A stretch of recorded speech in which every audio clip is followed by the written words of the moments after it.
Welcome to Free Space, where the best things on TV are absolutely free. I'm your host, Captain of the Spaceship, Aaron Perine, and we've got a fun episode for you guys. It's been a while. I hope everybody's been doing well. Spring has definitely sprung over here at Free Space, and we've got a ton to get into today. It's March 10th, 2026, and in this episode, we've got fan favorites coming home to free streaming at long last. We've got animation galore, free movies for you to watch, and some streaming business conversations that I know you're going to love to hear. Without any ado, we're going to break it down with my friend, Vanessa Young. Hello. There she is. Look at her go. We got brand new merch in our store, so go check that out at free-space-shop.fourthwall.com. Mike Moody's been working on new stickers, shirts, and more for you. And now, let's get into the Shooting Star segment.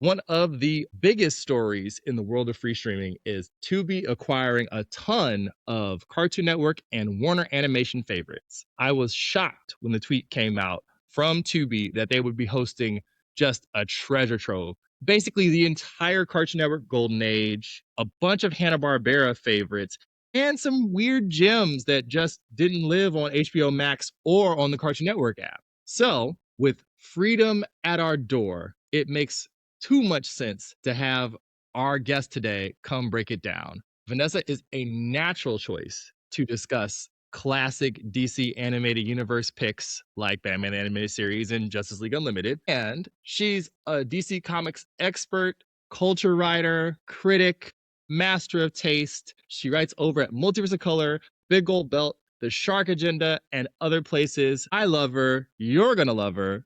Vanessa Shark, how are you? Oh, I love you so much. I'm doing good. I'm so happy to be on here. I've been waiting to join you and talk about whatever. I just love everything you do here, and I'm so excited to be here.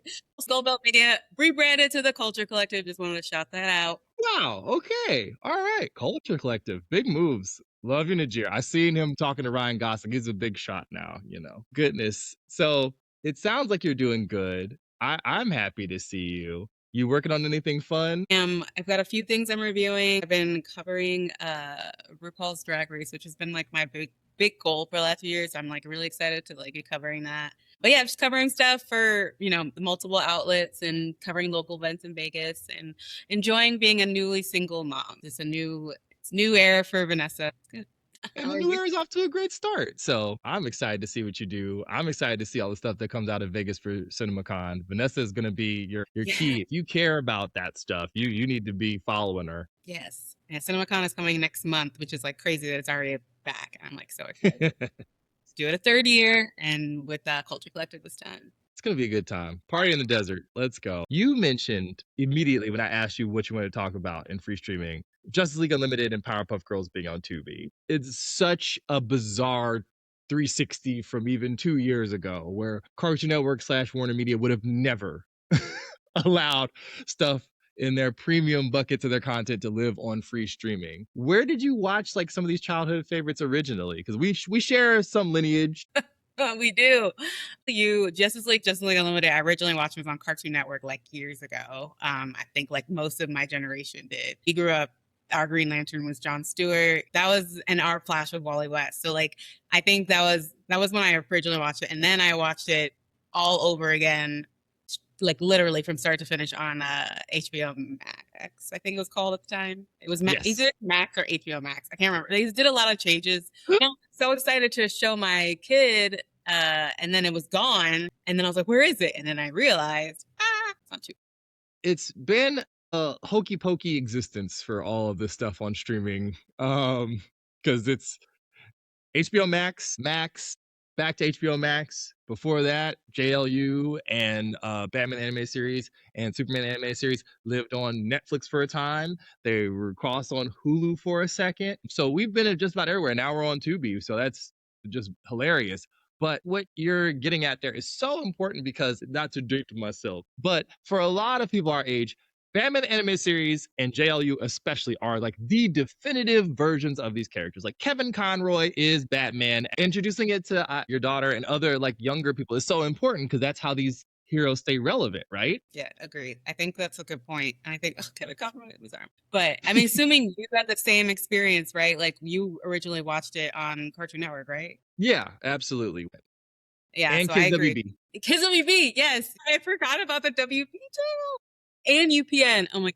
But yeah, I think it's important, like, because people are less wanting to create 2D animation anymore, especially on TV shows. And there's been a move towards more 3D animation, which is fine. But I feel like we're losing the art of just like watching cartoons a little bit. And I want her to appreciate that a little bit more. Absolutely. There's a lot of funny factors in there, moving animation overseas, some workplace, finagling as it relates to it. And also just the decimation of those animated blocks for kids after school and on Saturdays. They just don't exist anymore. You talk about Kids WB and Fox, like just it is a tablet and her faves are there all the time. And she can just tap into them whenever she wants. In some ways better, in some ways worse. But yeah, it definitely plays a huge role. I don't know. I'm so happy that these kids are going to have a chance to watch JLU and be like Superman and Batman, not just in their own solo series.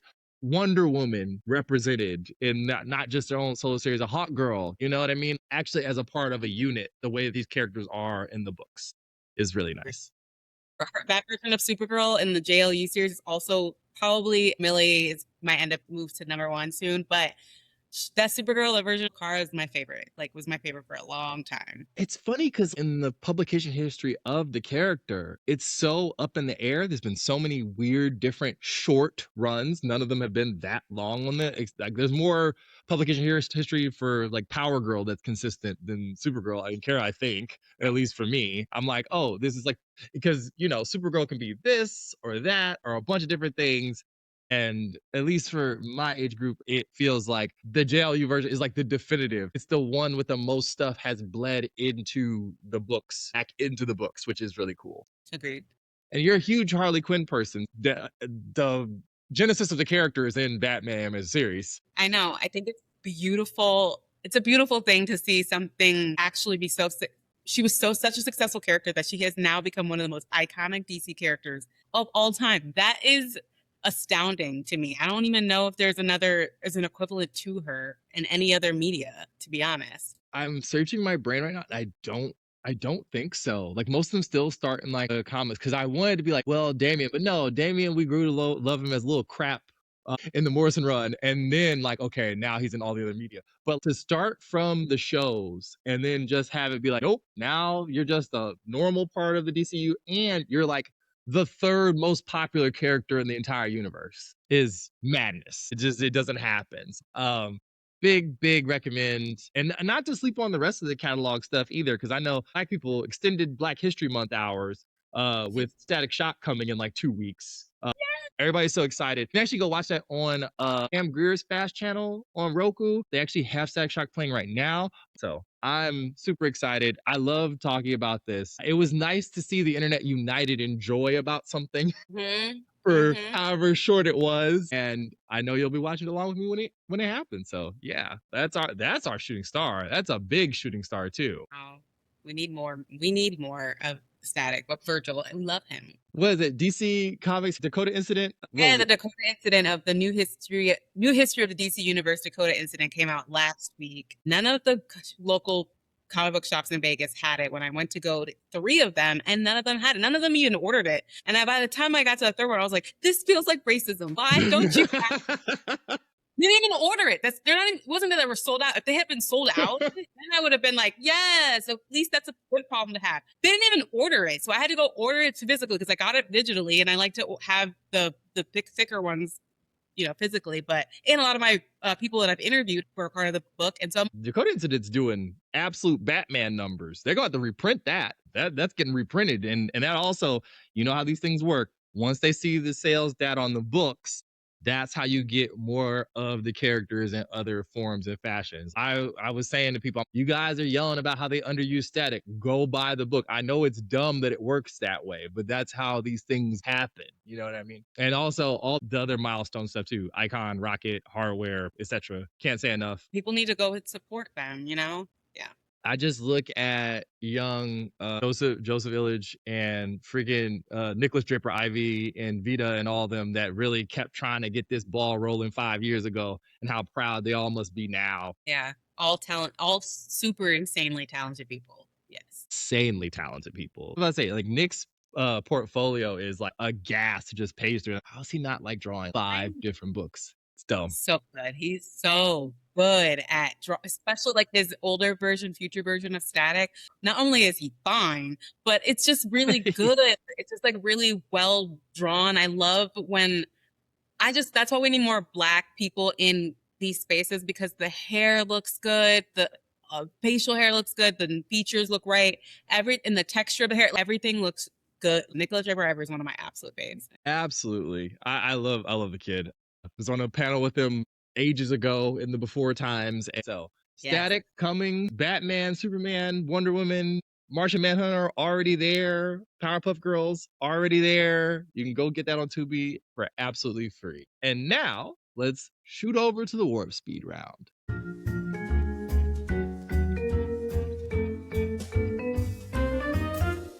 Welcome back. It's the warp speed round. That is our top three of the week. Vanessa, you were so kind to fill out the warp speed. I barely had to do anything. I love it. So we've got two big ones, and I limited it to two this week because we have so much to talk about here. And we like to yap. We Oh, do. our first pick for Warp Speed Round is Bad Girls Club. That's 17 seasons on Tubi. And it's wild to read the words 17 seasons in a modern context. Absolutely bananas. For those of you who might not be aware, and I pity you, I'm sorry, a group of women with anger and control issues try and live together, but it's not going to go smoothly. V, as you're the one that put this on the list, you've of course been on the internet, so you've seen all the America's Next Top Model chatter and the reality television re-reckoning that we do on the nose every 2 years. Why is it that we love Ladies in Confrontation so much? That's a loaded question. Oh my god. Oh my god. We love when men do it too, I think, but in a Yeah. different context. When it's like sports, hockey fights, for example, that face-off thing that men do now, women do, and they're the MMA, UFC, like before they fight, they're in each other's faces. Wrestling, I call that straight drag, but I think it's because when it's women, people just love a cat fight, quote unquote. Is it rooted in sexism and misogyny? Perhaps, but it's also entertaining as hell. I don't know. I feel like that's a really hard question. We're going to talk about societal norms and expectations that women are supposed to be demure and polite, and we don't raise our voices. But when they do and when they get into it, people love to watch it. We could also talk about the exploitation of Black people and women of color, which is all up and through these shows that we just named. I think it's part of it. So a lot of it is just the exploitation of women has always been a thing, and then they turn it into an entertainment industry. So that's a huge thing. And It's so interesting. You're completely right though. But in the same token, despite it being probably bad for us, there's so much pop culture that has sprung from these shows. Things I say on the reg come from this, Drag Race, Top Mhm. Model, Housewives, etc. And it's nice not to be alone for once. I was gonna say, people, a Gen Z person watching this probably like Bad Girls Club. If you like baddies, that literally wouldn't exist without Bad Girls Club. RuPaul's Drag Race would not exist without America's Next Top Model. It literally started as a parody of America's Next Top Model. If you've seen the first season, especially the first season, it's all a ripoff of America's Next Top Model, which I cannot believe. I think that Rue and Tyra must have like beef because the fact that Tyra's never been a judge on Drag Race is crazy to me. But anyway, we are now in the age of where the first generation of reality TV is spawning the next generation sons and grandbabies out. It's crazy. I think you can draw a straight line too. I'm a big anime fan, and it's hard to explain to my nephews who are watching all of the cool new shonen anime. You got to be out here on this. This is what made the thing. And they're always like, this is slow or blah, blah, blah. And you would not have a Jujutsu Kaisen or a Naruto if there was no Dragon Ball season 1 that goes so slow. How dare you? You know what I mean? And just, you're right. Without Top Model, there is no Drag Race. And there's not all these off the wall Netflix reality shows, your Love is Blinds and the Circles and the Ultimatums. They all have the DNA of Bad Girls Club. And even those weird VH1 reality shows that people don't discuss as much, like Surreal Lives and Flavor of Loves and the ilk Rock of Loves and stuff. Yep. Yep. I mean, just, I love garbage. What can I say? People are gonna clip. I'm gonna clip that, but I love trash. Like, it's great, and a lot of us do. I think there's something I would love your opinion on this. Like, old culture has become acceptable in a real way. It was a shameful thing when Eddie season 1 and season 2 would come out to be like, oh, I watch this or I watch Housewives. And some of that is misogyny, but Yeah. there also is a thing now. No. People love this openly now. And that's so interesting. That's a good point. I used to be ashamed of how much I watched and how much I followed Jersey Shore and Jersey Shore Family Vacation.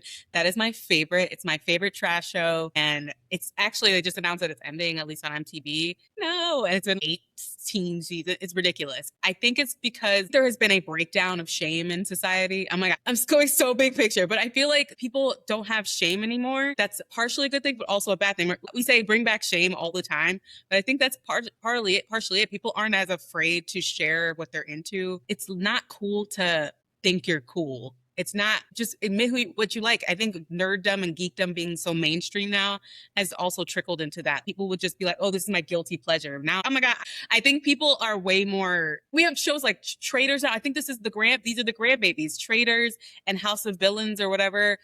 Those are just reality or celebrity versions, are this distillation of the same shit we've been watching. But now they're just creating a whole ecosystem of stars that only exist in this space. And the industry is big enough now where people can thrive and make a ton of money. The Drag Race girls are going into that cycle of like reality TV, because how else are they going to make the money? Anybody paying big bucks to go to a drag show, like you might get maybe $250 a night. You can get a TV contract and get paid 10 grand or whatever. You know what I mean? So I think it's interesting to see the evolution of it, and the fact that, yes, the less people care about talking about it out loud and saying, I don't want to tell you that I watch this. Now people, there are whole fandoms that were spawned out of these shows, which is probably both good and bad. I think there's something really to that. Because I was gonna say, like, is a thing that I like to say, and it's TV Tropes core, but a mimetic mutation, and exactly, Traders is what happens when you cross the strains of a Bad Girls Club, Housewives reunion special, and the Real World Road Rules challenge. The cross between the two, and you know how those people go on challenge after all these years. These people in their mid 40s are going challenge because that's where the money is, because there's no money after you're just a guy who was on the Real World or Road Rules in 1999. It's so fun. It really is hysterical. It's the creator economy all the way down. Why is Bob the Drag Queen on the Traders? Why? Because I need the money. Alan Cumming has the money. That's why. They're also all very good at it and better at it than certain other people. I have noticed the queens are good at this. Housewives and the Survivor alums are usually the best Traders players. Other people don't fare as well, because also I would say, in order for you to survive and get invited back to multiple seasons of Housewives, you have to have a certain level of savvy. The same thing with winning a drag race. You got to have a little bit of savvy. And on Survivor, obviously, the granddaddy of a lot of this genre, you have to be able to be like, listen, man, so-and-so is out to get you. I say we get an alliance together and I share this boiled frog with you and we get it right. It's having a good social game, that's the big part of, especially Drag Race All-Stars. But yeah, agreed. And we wouldn't have All-Star seasons without the success of the regular seasons of any show. Our house, speaking of trash TV, and it's sad that it can't stream it for free, but 90 Day Fiance, after the 90 days, after a 90 Day Fiance, anything where they're all in the same place on some resort that it was cheap for them to rent, and they're just arguing the entire time. Me and Ariel will sit there for hours, 3 hours of, oh my God, what? No, Gino, no, what's Big Ed doing now? And I never thought I'd be here, but I am. I totally am. Bad Girls Club, get yourself some culture. It's 17 seasons on Tubi.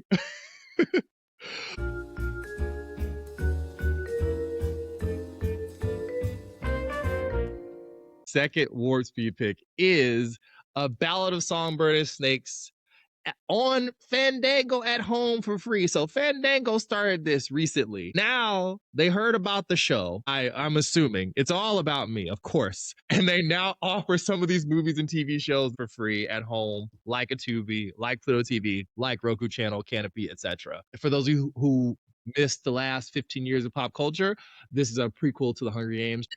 It's based off the Hunger Games trilogy. Yeah, exactly. The movies always trip me up because they just Harry Pottered it for no good reason and were like, I need more money, split the last one into two. But even with that greed on display, goodness gracious, the way this franchise has managed to hang on despite everything else falling down around us is nothing short of a miracle. I was so skeptical of this on Face Hero.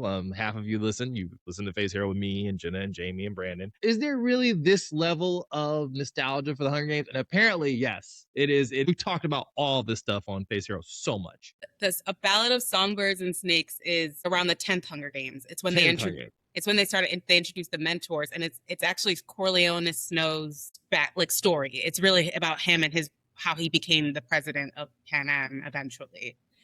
So basically, yeah. So it wasn't he remembers the first Hunger Games because he was alive, but it was already established at that point. It's around the 10th ones. Right. Still pretty early in those times. Yeah. And Snow is the bad guy. He is the villain of the original trilogy that came out. So it was interesting. I remember the book fans being like, you're gonna make him sympathetic. That doesn't seem like a great idea. But like most Hunger Games media, it is enthralling and entertaining and emotional, finds you somehow both sad for the plight of this absolute villain in the original trilogy. And of course, Rachel Zegler's here. You got weird nods to stuff that will happen later that affects the original trilogy. They got another movie on deck because this thing printed money in the theater. And if you haven't seen it or you just want to watch it for free, it's over there on Fandango at home. You told me that you were like so thrilled that some of this stuff was available at home for free after you consumed one of the new movies and you came home and it's right here. It's great. It must be so wild that even the prequels now are like, no, we'll let you guys watch this. I know. I was actually really surprised. I finished the book. So we got at CinemaCon last year, we got Sunrise on the Reaping for free. Like they just pass it out. And then that's the next one coming out. It's about Haymitch, which the book is fantastic. So I read that one and let me read this other one because I forgot how good of a writer Suzanne Collins is. And then I was like, where can I stream this? I finished the book. I want to watch the movie now. And then the Roku channel originally, when I watched it, now it's on Fandango, which I think that's why it's not on Roku anymore. I watched it. This is so good. I love that. I just love that. In a perfect world, if I read any book and that I know has a film, an adaptation, I would love to be able to just search it, find it, and watch it for free. That is just like the dream. So I was really excited. I think that it's so smart on Lionsgate's part because this is one of those, especially YA books have an unfair regional advantage, which is the fan cams and the fandoms will keep your thing alive in between installments. It will feed the fans in ways that other media, it's harder for them to do now. But when it's good, it's good. And you're right. Unlike some other children's authors, YA authors that we're not talking about, she actually has the goods when it comes to writing a story. Yeah. Is it just down to her being a good writer? It's funny because like you said, these books, they don't have Katniss in them. She's doing it with like characters that either are before or spun up that were mentioned for 5 seconds in the original trilogy. Jenna was in tears. Jenna Anderson, my closest favorite, was in tears reading this thing. And Jamie was too. They both were like, I cried. It was sad. And I'm sitting there like, we are grown people crying over YA novels that are going to be adapted into major motion pictures, but that is who we are as people, and that is a beautiful thing. There's nothing more millennial than that. I dare say, like avocado toast, millennial pink, but what you really want is like Y the Last Man, Divergent, Maze Runner, etc. That's where you get us. Yep.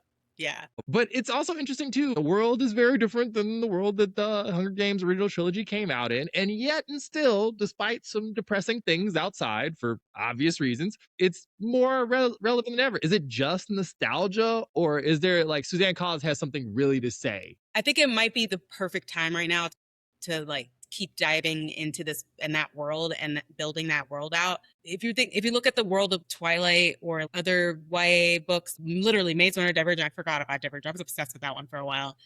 Those those universes don't feel as, I don't know. I think she's just a good writer and she knows when to make things line up to the moment. Because wasn't there something last year where the guy in the White House said something about like having a bunch of high schoolers fight to be the best American? Everyone was like, the real life Hunger Games? And so Hunger Games could not be more relevant right now because we literally live in hell. But also, I think that there's so much, because the first three books focus so much on one character, Katniss, and her perspective and the people around her, having that level of detail she's focusing on one person each book, that makes it feel more special. And she never made, Snow feel sympathetic. I never liked him in the book, but I could sympathize with him because I grew up poor too. So I got where that was coming from. But that's the power of a good writer, to be able to identify with a character without condoning what they are doing. Because a lot of YA writers are just writing to, like, during, especially in that era where they were going right from print to print to screen, a lot of that shit was not quality. A lot of it was not good quality. But I think Hunger Games is different because Suzanne Collins actually cares about the detail of the books and characters, and that comes out in the movies because she's a part of the filmmaking as well. She just doesn't like wipe her hands at it like George R. R. Martin after a certain point. It speaks to like the quality of it. So I'm excited for the next prequel movie that's coming this year. That is such a rare sentence. It is such a rare sentence in this current climate. Everybody's always ready to just absolutely dunk on whatever prequel effort that anybody wants to go do. And yet, the Hunger Games fans are like, no, no, no. We're always open, ma'am. Whenever you have something to say, you just let us know. It's really funny. Her and Rick Riordan, they really made it. They really got it out the mud. He did Percy, right? Percy Yeah, Jackson? he did Percy, yeah. Yeah. I only read a couple books, but I am so like impressed with how enduring that series is actually. The show is better than it has any right to be, V. Is better than any right to be. I'm like, wow, he really did it. That's wild as all get out. Never give up on your dreams, folks. So that is Hunger Games, A Ballad of Songbird and Snakes from 2023. That's Fandango at home for free. Longest streaming service title? I'll let you be the judge.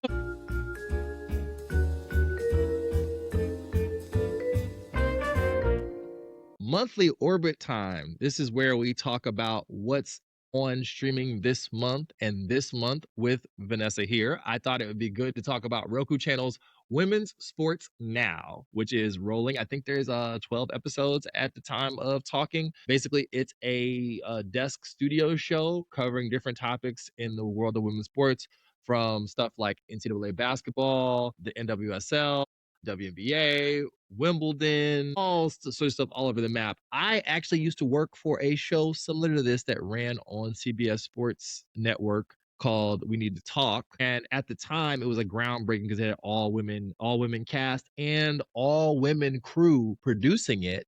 But it was seen as really niche. People would be like, well, that's cute. But is anybody really tuning into your little women's magazine show about women's sports? Fast forward to 2026, I would not be surprised if this thing runs for at least 4 or 5 seasons, or even gets bigger by next season, because women's sports are everywhere. Perspective, Las Vegas Aces, see the ticket holder? What's up with women's sports? I don't think women's sports have been any bigger than they could be right now. I think it's incredible. Like, women's hockey won again their gold medal for the Winter Olympics again. Vegas, the Aces killing it, winning their back to back and back again. Third. I think it's 3. I think it's 3. I'm already got us for the next one. Chickens before they hatch. Our third championship. It's been incredible the last couple of years to watch and to see how much people are into women's sports. I don't know what is going on, what is spurring it. I think there's a lot of factors spurring the rise of it, and it's also affecting how the players are wanting get paid. And it's incredible to see them really dig their heels in and be like, we want to be paid on a similar pay structure to the men. It's like seeing the wage pay gap in real time. Like we know that women get paid less than men for doing the same job. That's like an open secret, really, and everyone knows that no one wants to talk about. And so this is like interesting to see like the women's basketball player and pro women's sports to really take this on and try to like push the WNBA into doing something right. And because of that, we're getting other leagues that are just as interesting. Like Unrivaled is killing it. They just ended their season. The Miss won the championship. I love Unrivaled. The amount of camaraderie and skill that's on display is incredible. It's 3-on-3. And then you have AU, which is 5-on-5, I think. AU Pro is really cool. That one's incredible too. I guess like it's on a different scale, but it's still incredible like to see all these leagues pop up and see women's basketball and women's soccer, hockey, because women's soccer has been like on a popular scale up, like popular rise too. And so it's nice seeing that all funnel into more women's shows about women's sports. All the men have it. Men have everything, you know, and it'd be nice. It'd be nice for us to get something. And I love that they're creating that. I think it's incredible. And the cast is great. Sarah Tiana, Susie Schuster, Renee Montgomery, who I love, and Colleen Wolfe is pretty great. Okay, so as a macro thing, because I used to work in sports a long time ago, the deep Aaron lore people are nodding profusely right now, but I used to think this is going to be huge because of how expensive live sporting has gotten all over the country, right? There's a real argument to be made that the ticket pricing problem, concessions problem, parking problem directly just windmilled. It was already going to happen with women's basketball, especially women's college basketball, but then all the stuff hit at the same time. We could spend the rent for the month on going to see our professional sports franchise with the men flop on their face, or we can go down here for like $8 and Caitlin Clark or Angel Reese or South Carolina brackets general could run roughshod over whoever they're going to play, and we're having a great time. And we're closer to the floor. The athletes actually will engage with my kids or with people who I'm with. It's a lot more fun. And of course, when things aren't as rigidly defined, there's more room for things to be different. And that's one thing I really am hoping that both WNBA, Women's Hockey League, heck, if we ever get there where they do the Women's Football League, because you know they're going to try and do that again. They already do. But I mean, if it ever gets big, I hope they don't just try and ape what the men are doing, because there's definitely room for things to be different. That the structure that the NBA, NFL, NHL, MLB have is fine, but it could be better. So maybe that's not the complete model that we should be chasing. You know what I mean? It's really so. It is encouraging. Unrivaled is awesome. I want the WNBA players to get paid, obviously. They just released that statement last night about trying to get this thing off the ground. But if it doesn't, they're going to hold their ground. And I hope they do. And if you want to know about a sixth of what Vanessa knows about women's sports, you should go watch Women's Sports Now on Roku channel for free. You'll get there. You just got to build it up over time. It's a muscle. You got to get your shots up.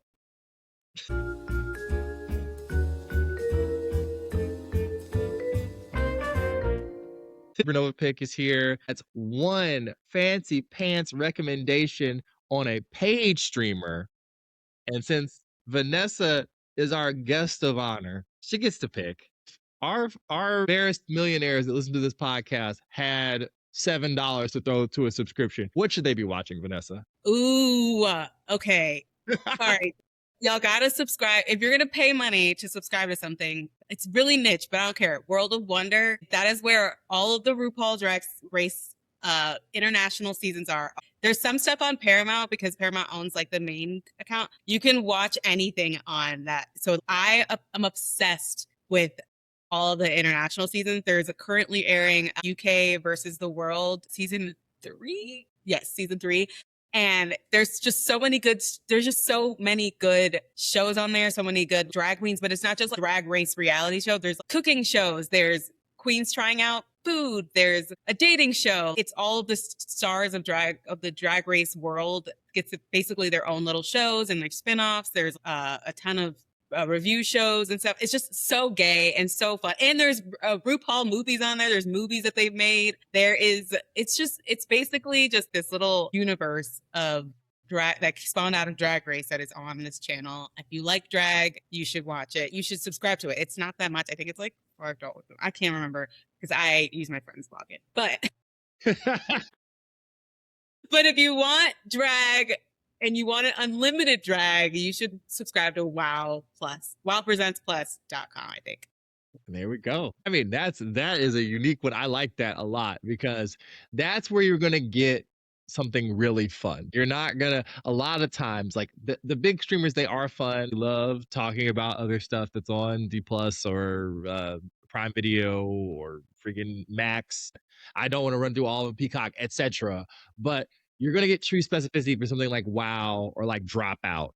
You get a lot of fun, a lot of mileage out of, and learn some things you might not know about, a culture that you consume passively. RuPaul movies and the dating shows must be a gas. That must be wild times. Yes. Oh my God. Vanessa Mateo has a dating show that she hosts with her mom. Just incredible. Very Puerto Rican ridiculousness. Love it. So good. And also, if you want to learn, if you love a country that you've never been to, check it out. Like, I've learned so much about the Philippines just from watching Drag Race Philippines, because even though some of the language, like you will pick up the language, you'll become bilingual. So you're not just getting a streaming service, you're getting a Duolingo, you're getting a museum, you're getting an art center. You're getting so much with the subscription. They need to hire you, like dead ass.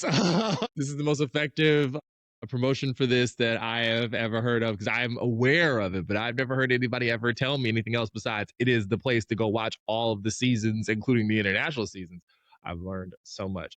And in the Supernova Pick section, we also have a free streaming must watch. So V, is there anything on free streaming you think people should go and check out? God, y'all, Twilight Zone is on Tubi. I am actually going to be watching that as soon as I'm done with this show that I have to watch for review. Twilight Zone. I love Twilight Zone. I've watched it, all of it in its entirety, at least twice. Once when I was a kid and once when I was in college. I got in every 10 years of my life, I need to just watch it again. So I am right around the time where I need to rewatch Twilight Zone from start to finish. And I'm talking about the old school Roger Sterling. Yep, Sterling. There's something eerie and spooky and foreboding, and there's this pit in your stomach when you're watching a lot of the old Twilight Zone. And maybe it's because it's in black and white. Maybe it's because there's scenarios in that happen that's like so far in the past. Maybe it feels real, but the breakdown of like humanity and community that I feel like in every episode happens is still so relevant. Like there's an episode where it's a thing that came from outer space or whatever, and that whole neighborhood started freaking out and thinking they were turning on a neighbor, and it ended up being like an experiment. Just so incredible. Like, the original series had so many good stories. The one where the girl was ugly, she had to get surgery and she was so ugly, but it turns out she was actually pretty and like everyone else was hideous, but that was the norm. It was just so much good shit. Jordan Peele's Twilight Zone was recently removed from Paramount Plus, wasn't it? Yeah. $1.99 on Fandango at home and Prime Video. So there's that. And on YouTube, but that's a bummer. You know, could pay $1.99 to watch that, or you could watch the original series for free. So, it is true. The best modern day son of the original Twilight series is probably closest to would be Black Mirror, but the original, like the UK when it was British, not when it was American. Sorry, Netflix. Charlie Booker. American ones though. San Junipero was pretty excellent. So that's one of my favorite episodes of TV ever. So yeah. Good. Poor Charlie Booker. He basically admitted the real world is crazy enough that we had trouble figuring out what we were gonna do, so we're just gonna go ahead and end this thing. That is sad. It makes me want to stare out at the ocean. Jesus Christ. But yes, so Twilight Zone, all over Tubi. Go do that. That's absolutely worth your time. For free streaming. Let's see. I usually try to have something from PBS. So I am going to say from PBS, Astrid. I've brought this up in the newsletter, but I really like this little show. Astrid is a Walter Presents thing, which it helps us get series from overseas. Astrid Nielsen, she works in a library for the judicial police, right? But they basically banished her to the basement in the library because she has Asperger's. Jeez. And so She has photographic memory, but of course, with a rough demeanor, kind of like prickly. He doesn't understand social cues and stuff. But her district commander is like, yo, we just have her sitting in the basement. We've been really messed up. So these two women go about solving mysteries that the regular police can't solve. There's multiple seasons of this. Season one is a great introduction. There's 5 seasons of Astrid. This thing is was doing numbers. It does numbers over on Canopy as well. And I sat through the first season and was like, yo, this was dope. The way they do a procedural overseas always makes me smile because they're not always just up and down police. Usually it's a busybody woman trying to solve mysteries. And fine, sounds great. Sounds good. There's one where they're like art detectives and all they do is solve art crimes. And then the police are like, who cares about this goofy painting? And then these art directors are like, I do. It's good. That Astrid, the art detectives, bookish, all very good, all flames. So that's over through PBS and PBS Passport. They have weeks where it's for free. I like it. It's Astrid. There's 5 seasons. Go do that. Ooh, it's a good amount. Yeah. Oh yeah. See, that's the other thing about like some of this free streaming stuff is like you get through one season of a show here in America, and I've heard this. Jamie gets so mad because I talk about all the time. I love Bridgerton, of course, obviously, and it takes so long to make the seasons because it's only one season at a time, and it costs so much. You can go back and rewatch the other seasons. Now there's like 4 and Queen Charlotte, so you have a little bit built up. But if you like a random show and it's in season 1, God bless. It might be 2 years before you see them characters again. It's just how this thing works. Streaming doesn't do that. Like you said, a gajillion episodes of The Twilight Zone, 5 seasons of Astrid, all the baddies you can handle, all the thrown drinks you can handle, all on free streaming without having to deal with all this. When will my favorite characters come back? God, it's so good.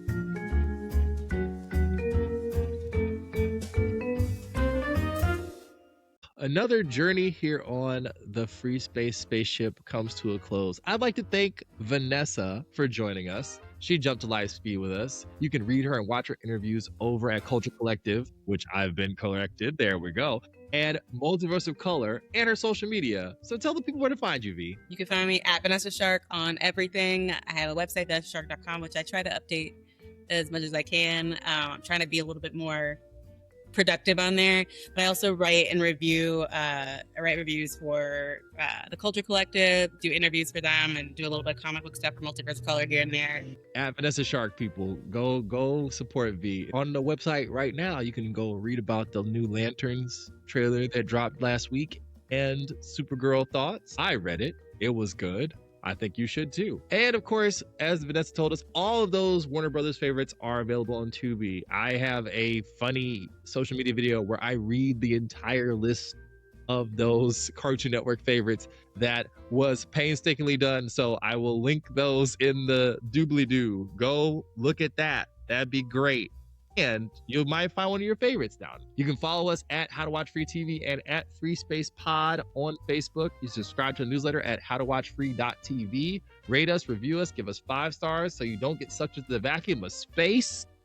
Our store has new stuff. free-space-shop.fourthwall.com. This week, we have more coming from Crunchyroll. I talked to the cast of Frieren, Beyond Journey's End, and Jujutsu Kaisen Season 3, and Sentence to Be a Hero. And that's all up on the YouTube channel at How to Watch Free TV. And coming up, we're going to see if we can fit even more heroes on the show. And I'll leave you to wonder about that for now. Big up to my friends over at Face Hero. That's right, Banner Davis, Jenna Anderson, Jamie Dirac. Jenna has a delightful rundown of the Lanterns trailer that she made under the influence of cough syrup because she loves you and she loves the DC universe more than she loves her own health. Please go read some comics with Jenna. That's at Brandon Davis's YouTube channel. Free Space is produced by me, Aaron Perine. Our visuals are made by designer Mike Moody. Animations are made by Izzy O'Connell. Our theme music, that jaunty tune, is by Autumn Reed. The Free Space TV guide is designed by Jack Grimes and printed by Rizzo Studio Arts here in LA. Welcome back, Rizzo Studio Arts, in their new building. Hi, June. And until we blast off again, remember, the best things on TV are absolutely free. Enjoy your free time. We'll catch you next week.